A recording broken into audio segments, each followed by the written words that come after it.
Dan ingat, tidak ada orang kaya dari warisan itu, tidak ada ceritanya. Kalau mengandalkan warisan, yang ada cures, ludes, habis. Saya yakin RM, Sate, Mendo, Bojonegoro surga. Contoh begitu, iya ya, contoh begitu mau dilempar ke surga oleh malaikat Zabaniyah, anaknya datang membela orang tuanya karena anaknya hafal Quran. Orang tua yang siap-siap mau dilempar ke neraka dibela sama anaknya, digandeng sama anaknya, diajak menuju ke surga. Orang Bojonegoro, ya Tegal, ya Tegal, surga semua. Tapi orangnya nggak seperti itu. Loh iya, loh sebaliknya, ada orang tua yang udah siap-siap mau menuju ke surga, di stop sama malaikat gara-gara tuntutan anaknya, dan itu nyata digambarkan dalam Al-Quran. Wa qalu rabbana inna ata'na sadatana wa kubara'ana fa'adalluna as-sabila rabbana atihim dhi'afaini minal 'adzabi wal'anhum la'nan kabira. Ya Allah, aku dihukum di neraka nggak apa-apa, aku disiksa di neraka nggak apa-apa, tapi aku nuntut kedua orang tuaku juga harus disiksa di neraka dengan siksaan yang double berlipat-lipat dibanding siksa yang aku terima. Karena aku banyak maksiat, banyak dosa, sebab orang tuaku nggak tanggung jawab. Mereka nggak ngurusi pendidikan agamaku, mereka nggak ngurusi akhlakku. Kalau aku mau dimasukkan neraka, aku harus ancek-ancek gegernya bapak sama emak saya. Jadi bapaknya ibunya dicemplung di neraka sik nggo ancek-ancek anaknya. Dingkluk wonge. Iya. Bapak Ibu ngapunten-ngapunten, anak polah bopo keprada. Aktivitas anak itu berdampak pada reputasi orang tua. Jangankan di akhirat, di dunia aja itu. Anak itu kalau berprestasi, orang tua ada anak.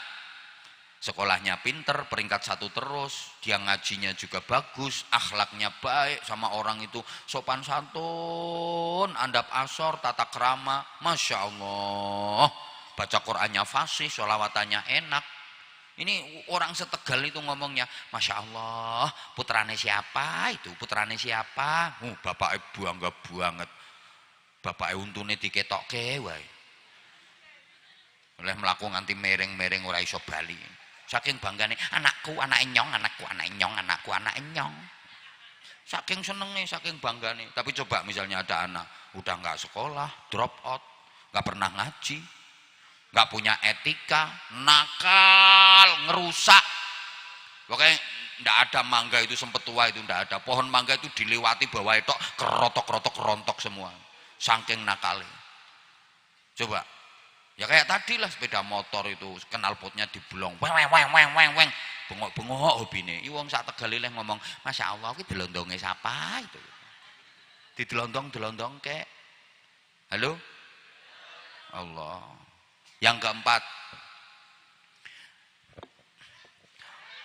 mikir pendidikan. Sek sore, mikir pendidik, ngundang dewek. Mikir pendidikan itu berarti mikir nasib anak.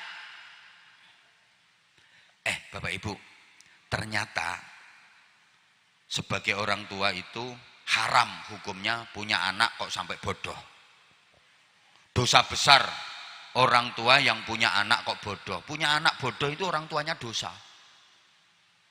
Bahkan Nabi menyatakan, la yalhaqullaha ta'ala 'abdun bidzambin a'zama min jahalati ahli. Ya Allah, Ora ana wong mati nggawa dosa luwih gedhe ngungkuli wong mati sing ninggal anak-anake bodho-bodho. Tidak ada orang mati membawa dosa lebih besar melebihi dosanya orang yang mati dia meninggalkan anak-anaknya di dunia dalam keadaan bodoh-bodoh. Anake oon. Masih belum paham? Halo? Gak ada orang mati membawa dosa yang lebih besar melebihi dosanya orang mati dia meninggalkan anak keturunannya di dunia bodoh. Kenapa sih punya anak bodoh itu kok orang tuanya dosa besar?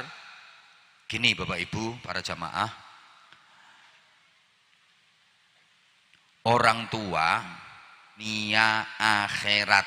Saya ulang, punya anak bodoh itu orang tuanya sama dengan menyengsarakan anaknya dunia akhirat. Karena memang orang bodoh itu hidupnya sengsara. Orang bodoh itu uripe nelongso. Tegal itu leh ngarani nelongso pripun kepriben? Nelangsa. Sengsara. Orang bodoh itu hidupnya nelangsa, hidupnya sengsara. Udah sekarang urusan dunia aja sengsara. Urusan akhirat juga sengsara. Orang bodoh itu. Orang kalau bodoh, urusan dunianya aja sengsara. Kerja orang bodoh pasti kerjanya rendahan. Jadi pesuruh. Nggak ada orang bodoh kok jadi bos. Kerja atasan, kerja yang bergengsi dengan gaji tinggi, dengan pendapatan besar. Mesti itu orang pinter-pinter itu, betul? Orang bodoh itu kerjanya ya, sorry ya, saya nggak melecehkan, nggak. Ini kan fakta. Supaya anak-anak kita jangan bodoh kayak bapaknya. Duh, dianggap pelecehan terserah yang nganggaplah, orang saya menjelaskan kok. Orang bodoh itu nggak bisa dia punya pekerjaan yang bergengsi dengan gaji tinggi, nggak ada ceritanya. Ya orang bodoh itu kerjanya ya kerja rendahan, kerja kasar, gajinya dikit, betul? Loh, ini urusan dunia. Karena bodoh, maaf, kerjanya ngangkat batu, gede-gede, sehari paling dapat duit 100.000, 200.000. Kalau orang pinter ngangkat batu kecil sekali dapatnya 200 juta, yang diangkat batu ginjal.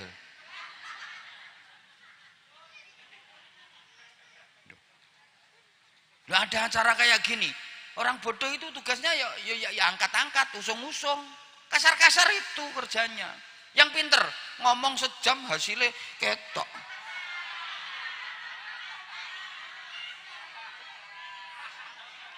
Halo? Loh, bener apa enggak? Ini baru urusan dunia loh. Beda banget. Makanya Al-Quran menyatakan, qul hal yastawil ladzina ya'lamuna wal ladzina la ya'lamun. Enggak sama. Orang pintar dengan orang bodoh itu enggak sama. Apanya yang enggak sama? Semuanya enggak sama. Gayanya enggak sama. Omongannya enggak sama. Jalannya enggak sama. Bayarannya enggak sama. Ibadahnya enggak sama. Pahalanya enggak sama. Nasibnya enggak sama. Loh, orang bodoh dengan orang pintar bau. Loh, enggak terima ya bien, enggak apa-apa. Emang ini kenyataan kok yang saya sampaikan. Gayanya enggak sama. Orang pintar itu gayanya pantas gitu. Lihat kalau foto orang-orang pintar itu kalau foto gayanya pantas, bagus-bagus. Orang bodoh, wagu saru. Maunya menggaya malah lucu. Orang bodoh, jalannya enggak sama. Orang pintar itu kalau jalan dikawal.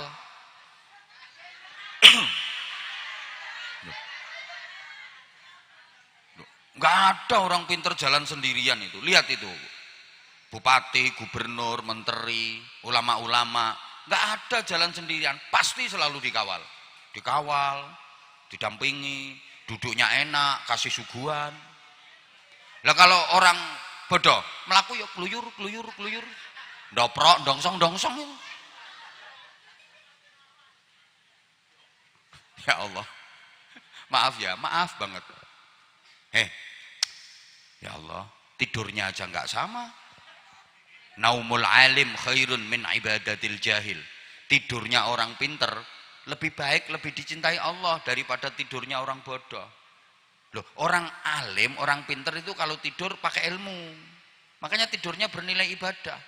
Orang bodoh, ibadah dia nggak tahu ilmunya.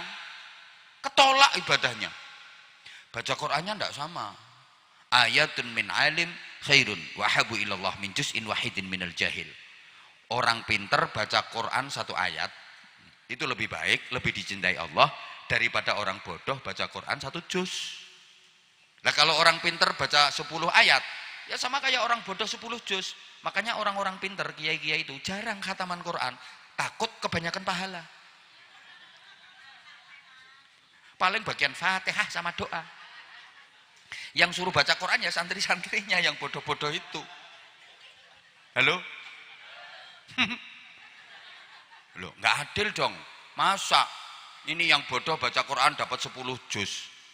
Orang pinter cuma 10 ayat kok pahalanya banyak yang pinter. Justru di situ adilnya Allah. Orang pinter itu kalau baca Quran angen-angen sak maknane. Kalau orang bodoh angen-angen sak mangane. Satu ayat orang pinter itu lebih baik daripada satu juz orang bodoh. Kok enggak percaya sih kayaknya? Kemarin waktu bulan Maulid itu saya ceramah itu mulai Jawa Timur, Jawa Tengah, Jawa Barat, Jakarta, Kalimantan, Sumatera, ya, kemana-mana. Saya cuma bawa satu ayat, laqad kana lakum fi rasulillahi uswatun hasanah. Satu ayat itu hasilnya masya Allah. Halo? Betul? Dibilangi kok. Terus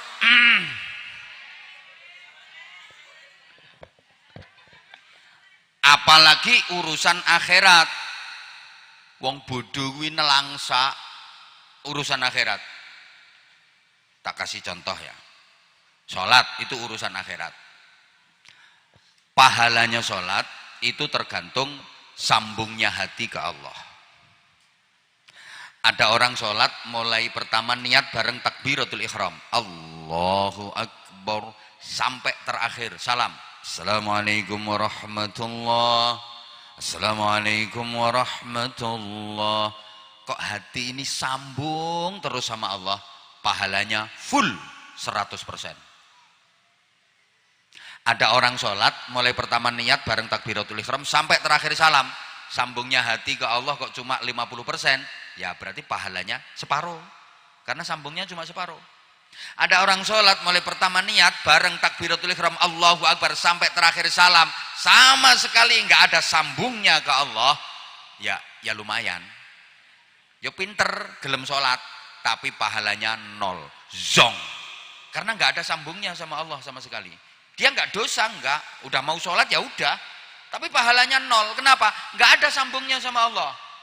Lah supaya bisa sambung sama Allah harus punya ilmunya, harus ngerti yang dibaca di dalam sholat itu artinya apa.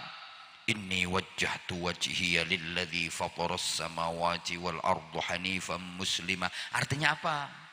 At-tahiyyatul mubarakatus sholawatut thayyibatu lillah. Artinya apa? Lah kalau nggak ngerti artinya, apa yang mau disambung? Lah supaya ngerti artinya kudu pinter. Orang bodoh nggak ngerti mau sambung gimana. Makanya maaf ya, orang bodoh selamanya sholatnya nggak mungkin bisa sama dengan orang pinter, karena dia nggak ngerti. Walaupun gayanya sholat itu seperti kiai, usolli, usolli, fardol maghribi, sholatnya medeni, Allahu akbar, tetap zong. Orang dia nggak ngerti yang dibaca itu artinya apa, Allahu akbar, tetap zong. Loh, nelangsa jadi orang bodoh itu. Halo? Paham apa enggak ya ini orang-orang? Makanya Bapak Ibu para jamaah, jangan sampai anak-anak bodoh, orang tuanya dosa. menyengsarakan anaknya di hataman Quran, di masjid, di musola, tadarusan Al-Quran, di masjid, di musola. Sampean tak pengen kan kalau anaknya ikut tadarusan baca Quran di masjid, betul? Nah, tapi anaknya sampean bodoh misalnya nggak bisa baca Quran, terus diomongi sama ibunya, nak, itu loh teman-temanmu di masjid baca Quran, sana ikut ngumpul teman-temanmu. Mah, melu ngumpul sono, teman-temanmu baca Quran itu di masjid. Mah, aku ndak bisa maca. Gak iso maca ya wis, pokoke melu ngumpul ning kono. Ya mah, Bu. Engko nek aku ning kono dikongkon maca. Hayo, hayo. Gimana nanti kalau aku dikongkon maca? Aku ra iso kok. Hayo. Didengar orang sekampung. Terus orang-orang ngomong, "Itu anaknya siapa? Ra iso baca Quran." Sing kena sampean. Makanya aku nggak gelem itu menjaga nama baik orang tua. Akhirnya orang tuane ngelus dodo. Ya Allah, anakku ki perasaane jero tapi kok oone pol-polan. Ya Allah. Makanya Bapak Ibu, kalau pengen anaknya jadi mulia, itu wajib diisi ilmu. Bukan hanya manusia yang memuliakan, Allah juga ikut memuliakan. Wa idza qila suzu fansuzu yarfa'illahu alladhina amanu minkum walladhina utul ilma darajat. Asal dimodali iman, ilmu, pasti diangkat derajatnya sama Allah. Saya yakin sebagai orang tua, Bapak Ibu pengen nanti sebelum meninggal itu, kan rencananya sampean arep mati, nggih. Sida mboten niku? Oh sida, mati kabeh kok. Mati ya mati, nek iso ya ninggali anak-anak. Anake ya ditinggali warung sate telu-telu. Ditinggali mobil, ditinggali rumah, ditinggali tanah masing-masing 30 hektar. Silahkan monggo, lek sampean punya, nggak dilarang kok, silahkan. Sampean mau ninggali anak depot, mau ninggali anak restoran, mau ninggali anak rumah makan, sate Mendo, Wendy's, silahkan. Anak ditinggali kabeh. Meskipun sampean ya kepingin duwe anak 5 digawekne omah siji-siji, diparingi tanah sak hektar, diparingi kendaraan siji-siji, pengen monggo silahkan, monggo. Tapi ojo lali. Tinggalan yang paling mahal, tinggalan yang paling berharga dari orang tua kepada anaknya adalah ilmu. Kenapa? Anak itu kalau ditinggali harta, berapapun harta yang harta nggak bisa dipakai untuk membeli ilmu. Sebanyak apapun duitmu, sebanyak apapun kekayaanmu, nggak bisa dipakai membeli ilmu, nggak bisa. Tapi kalau ilmu bisa mendatangkan harta. Dan ingat, nggak ada orang kaya dari warisan, itu nggak ada. Nggak ada ceritanya.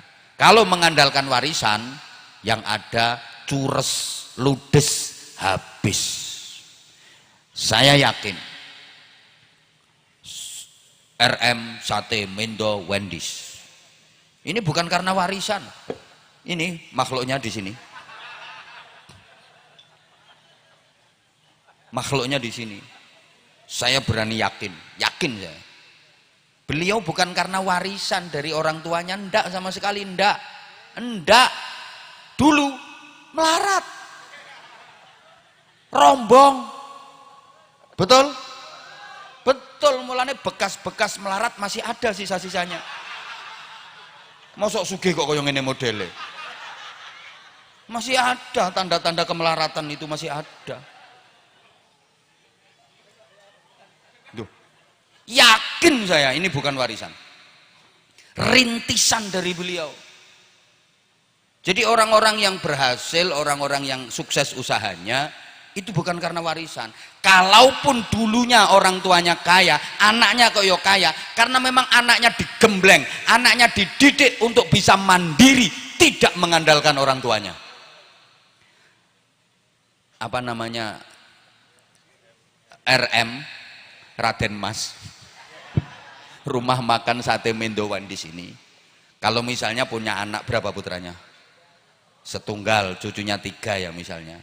Cucu 3, terus ada 3 rumah makan, dibagi satu untuk cucu-cucunya. Kalau memang tidak dibekali dengan kemandirian, yakin akan ludes, yakin akan habis.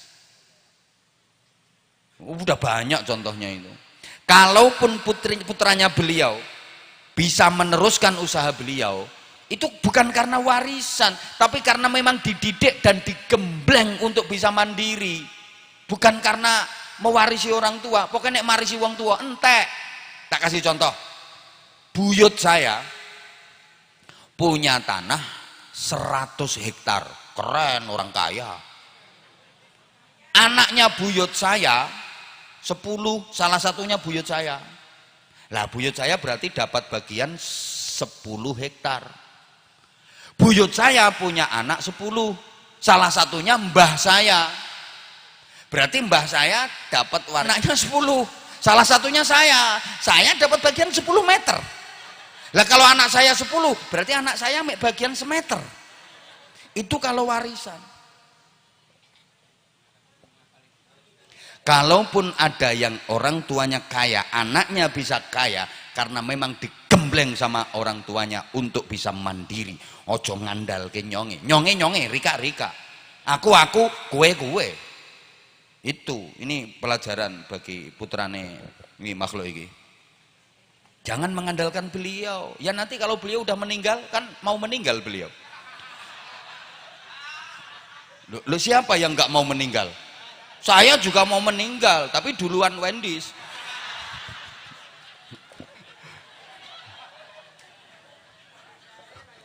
Loh gitu loh. Loh iya. Itu kalau warisan kekayaan udah banyak contohnya. Bapaknya kaya, ibunya kaya. Dua-duanya meninggal, giliran anaknya habis kekayaannya. Ada apa ada? Oh, banyak, ludes. Tapi kalau ditinggali ilmu gak ada habisnya. Mulane ngapunten, al malu yang kusubil infak, wal ilmu yazidu bil infak. Harta itu kalau dibagi-bagikan bisa habis, tapi kalau ilmu dibagi-bagikan malah tambah banyak, nggak ada habisnya. Makanya nggak ada ceritanya kiai kentean ilmu, nggak ada kiai kehabisan ilmu, nggak ada. Ada santrinya datang misalnya, yai saya minta ilmunya, minta diajari apa nak? Fatihah. Oh nggak mau tadi pagi, baru diambil temenmu Fatihah. Udah habis. Sekarang tinggal ini kulhu, mau apa enggak?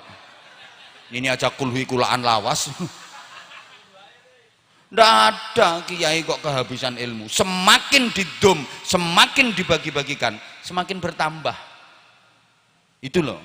Makanya warisan terbaik orang tua kepada anak-anaknya tidak ada lain kecuali ilmu. Allahumma sholli ala Muhammad. Nah, siapa ngomong larang-larang? Pengen murah yo ketua RT-mu suruh ceramah. Larang murah itu tergantung kualitas. Sate kalau kualitasnya bagus ya mahal. Sama-sama 10 tusuk ilo, beda bumbu, beda harga. Betul? Semakin bagus kualitas ya semakin mahal. Sate ngono mosok penceramah enggak.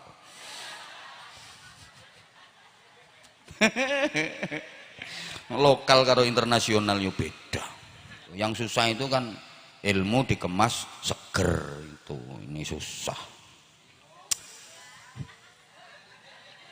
Lah kalau sekedar sate daging diiris-iris, ditusuk-tusuk, panggang jadi sate. Yang susah itu kan empuknya, nikmatnya, lezatnya, bumbunya. Nggih napa mboten? Ceramah ya qala ta'ala qala Nabi dijelaskan. Dadi ceramah, yang susah itu kan bumbunya.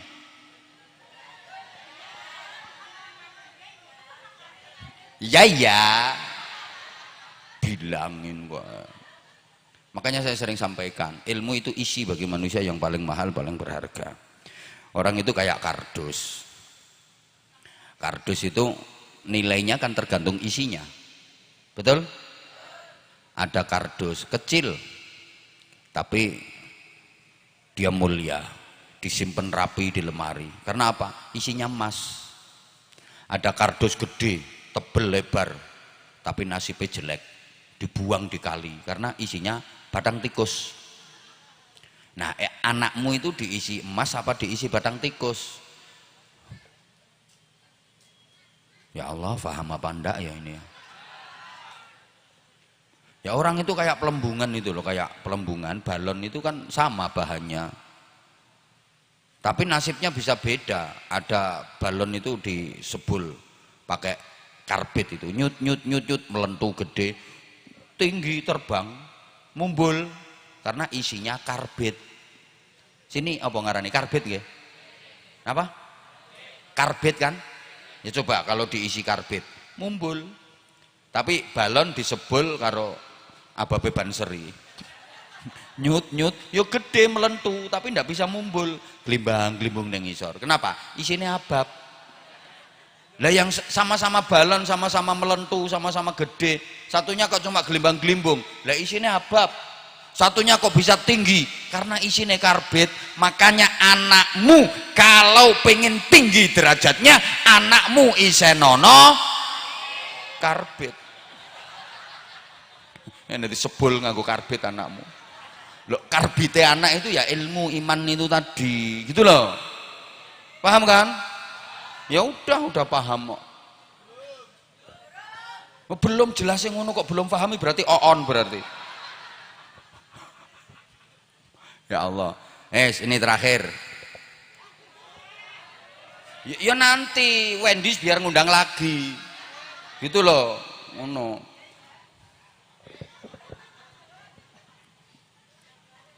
Kalau pengen anaknya pinter, baik sekarang. Jangan hanya pinter, harus bener, harus baik. Ini saya pesan satu aja. Itu menyebabkan anak-anak kita yang nakal. Nggih, matur suwun. Nggih, dirayu karo banser. Kalau minum kan dipikir ceramahnya tambah lama. Ya ndak, sekarang hitungannya per menit kok.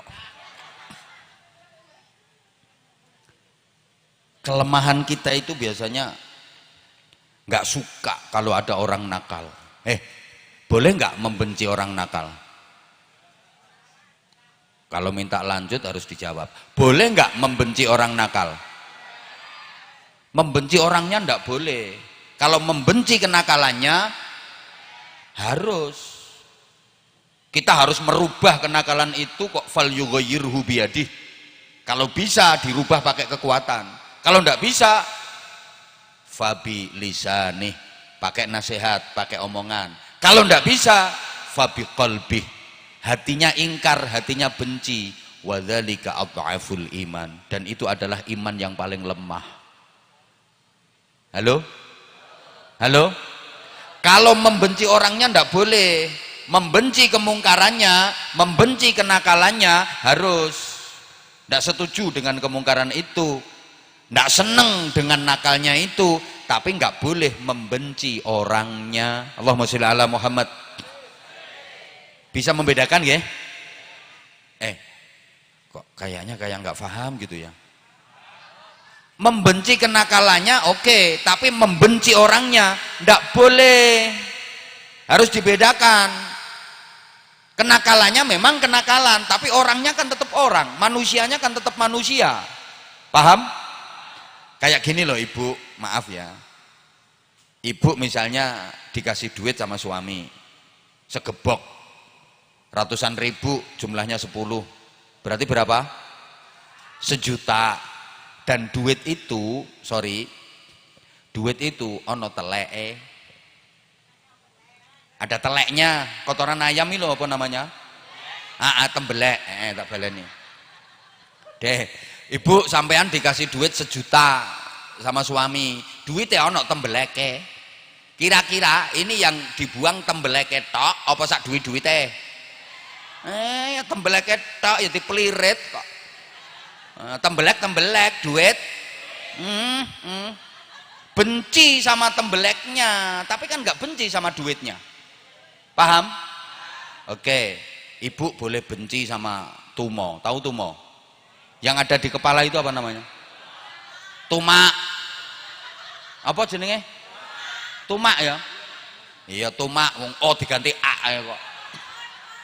Ibu boleh nggak seneng sama tumak, benci sama tumak?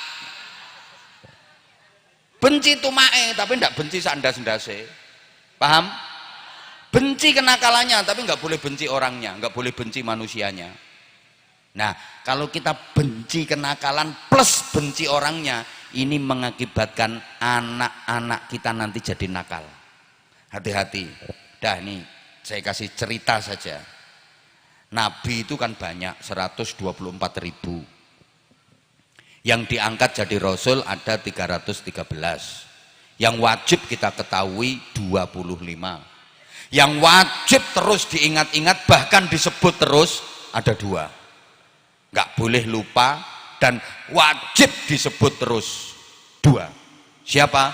1 Nabi kita, Nabi Muhammad Shallallahu Alaihi Wasallam. 2 Nabi Ibrahim Alaihi Salam. Kita itu wajib tiap hari, bukan hanya mengingat-ingat Nabi Ibrahim, wajib menyebut. Kapan? Ketika sholat. Itu ada sholawat namanya sholawat Ibrahimiyah. Allahumma sholli ala Sayyidina Muhammadin wa ala ali Sayyidina Muhammad kama shollaita ala Sayyidina Ibrahim wa ala ali Sayyidina Ibrahim. Di sini yuk masih pakai Ibrahim. Oh iya, barangkali diganti Sulaiman ben ketularan sugih. Pengen kaya terus diganti Allahumma sholli ala Sayyidina Muhammadin wa ala ali Sayyidina Muhammad kama shollaita ala Sayyidina Sulaiman wa ala ali Sayyidina Sulaiman. Nyebut Sulaiman ben sugih. Ndak boleh. Utawa bapak-bapak mas-masnya biar tambah ganteng ganti wa ala ali Sayyidina Yusuf. Ndak boleh, tetap Ibrahim. Bahkan bukan hanya orang hidup yang harus ingat dan menyebut Nabi Ibrahim, orang mati pun masih disuruh nyebut dan ingat Nabi Ibrahim. Kapan itu? Waktu ditalkin. Bapak Ibu sudah pernah ditalkin? Sabar sebentar lagi. Duh, itu nanti ada Gusti Allah pangeran kula, Nabi Muhammad Nabi kula, kitab Al-Quran Imam kula. Kok terakhir nanti ada Nabi Ibrahim persasat bapak kula. Kok Nabi Ibrahim? Kok gak Nabi Adam? Mesisan mentok sampai atas. Nabi Ibrahim. Tunggu ya, nanti kalau ditalkin itu pasti ada Ibrahim. Kalau nggak ada keluar Pak Mudin Ibrahimnya belum. Turun dilesep lagi. Kenapa kok Nabi Ibrahim yang disebut-sebut? Gini Bapak Ibu ya. Kok bukan Nabi Adam? Kok bukan Nabi Nuh? Sebab Nabi Ibrahim itu anak keturunannya baik-baik semua. Nggak ada satupun yang nakal. Itu hebatnya Nabi Ibrahim. Kalau Nabi Nuh, bedanya apa? Gini, Nabi Nuh dengan Nabi Ibrahim itu sama-sama ulul azmi. Sama kelompok ulul azmi. Nabi yang punya keteguhan luar biasa. Tapi kok beda? Nabi Nuh punya anak yang mencatat sejarah hitam dalam dunia ini. Sedangkan Nabi Ibrahim punya anak yang mencatat sejarah emas. Sampai monumennya sampai sekarang masih ada. Khidir Ismail. Monumental sekali. Dan perjalanan Nabi Ibrahim, Nabi Ismail itu menjadi manasik haji. Coba. Hebat. Padahal waktu itu Nabi Ismailnya masih kecil loh. Ini paham apa enggak ya diajak ngaji kayak gini nih ya? Nah ceritanya gini Bapak Ibu. Mbok rati rungok kayak. Nabi Ismail itu masih remaja. Usia 12 tahun. Ada riwayat yang mengatakan masih usia 8 tahun loh. Diomongi sama bapaknya. Ya bunayya inni ara fil manami anni azbahuka fanzur madza tara. Nak, bapak mimpi nak, disuruh Allah nyembelih kamu nak. Gimana nak pendapatmu nak? Anak masih umur 8 tahun diomongi bapaknya, mimpi diperintah Allah nyembelih dirinya. Apa jawabannya? Sungguh menggetarkan. Qala ya abati fa'al ma tu'mar satajiduni insya'allahu minas sabirin. Bapak silahkan Bapak laksanakan apa yang diperintahkan Allah kepada Bapak. Saya siap disembelih dan insya Allah Bapak akan mendapati saya termasuk orang-orang yang sabar. Ya Allah. Coba anak Rika. Nak, Bapak ngimpi nak diperintah Allah nyembelih Rika. Jadi anak enake, Bapak baik sing wis tua. Ngrasakno disembelih, dipondokke wae mulih. Anakmu kuwi dipondokke nang pesantren, bapaknya sing ngeterke durung tekan ngomah, anaknya wis melungker ning kamar. Halo? Kok bisa punya anak yang hebat-hebat? Nah, ini ceritanya gini Bapak Ibu. Nabi Nuh itu terkenal nabi yang sabar. Dimusuhi kaumnya, dilempari batu, dikata-katain gila, Nabi Nuh tetap sabar. Tapi akhirnya umat kelewat jelek untuk kaumnya. Rabbi la tadhar 'alal ardi minal kafirina dayyara. Ya Allah, jangan kau tinggalkan di muka bumi ini, jangan sisakan di muka bumi ini satu orang pun yang menentangmu ya Allah. Innaka in tadharhum lam yalidu illa fajiran kafara. Karena jika kau tinggalkan ada satu orang saja yang masih hidup di muka bumi, mereka nanti akan punya anak-anak dan anak keturunannya akan menentangmu ya Allah. Habisi mereka semua ya Allah, matikan mereka semua ya Allah.